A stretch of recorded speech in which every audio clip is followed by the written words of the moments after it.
It only took 15 years, 239 Grand Prix stars. But Nico Hulkenberg finally stood on the F1 podium. It wasn't a win, it wasn't flashy, but it definitely is a historic moment in the sport. This wasn't just any other regular podium. Hulkenberg had to do it the hard way. He got to the podium starting 19th on the grid.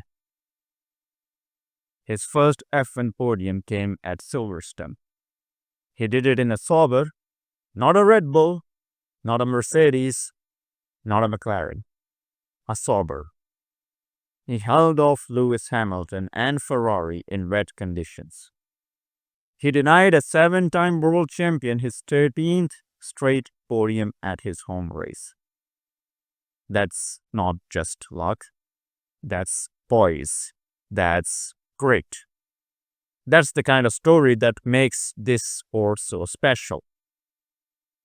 Things had to go Nico's way, sure. But that's Formula One. That's sport. You get your moment. What matters is what you do with it. Lando Norris won because Piastri got a penalty. Hulkenberg got to the podium because Piastri delayed Verstappen under the safety car. That's how this works. The great ones, they capitalize on the chaos. And the veteran Hulkenberg capitalized on this opportunity to make history. And speaking of chaos, let's talk about Max Verstappen. Because while Nico was celebrating a once-in-a-lifetime podium, the 4-time world champion could soon change the landscape of Formula One.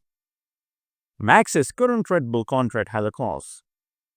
If he's not top 4 in the driver's standing after the Hungarian Grand Prix, he has the option to leave Red Bull after this season.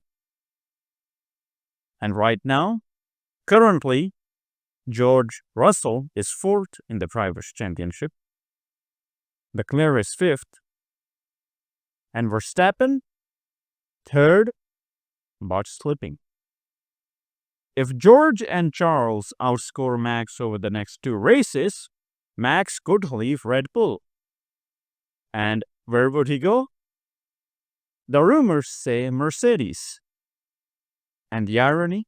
He'd be taking George Russell's seat. So George might be driving just well enough to get himself replaced. Let's zoom out for a second and look at Red Bull currently. Red Bull's car, undrivable in some instances. Christian Horner's controversy, Adrian Newey, the genius behind the car. He walked out and joined Aston Martin. Red Bull is no longer the machine that helped Max dominate. Meanwhile, Mercedes, they're steady, corporate, controlled, clean. You don't get fireworks, you get structure. And for a guy like Max, structure looks really attractive. F1 is just like any other business. When the environment gets chaotic, the smartest people look for clarity. So while Nico Hulkenberg showed the world what patience looks like, Verstappen is showing us what power looks like. Because Max doesn't need to beg for a seat, he gets to choose. And George Russell might be making that choice a whole lot easier for Max.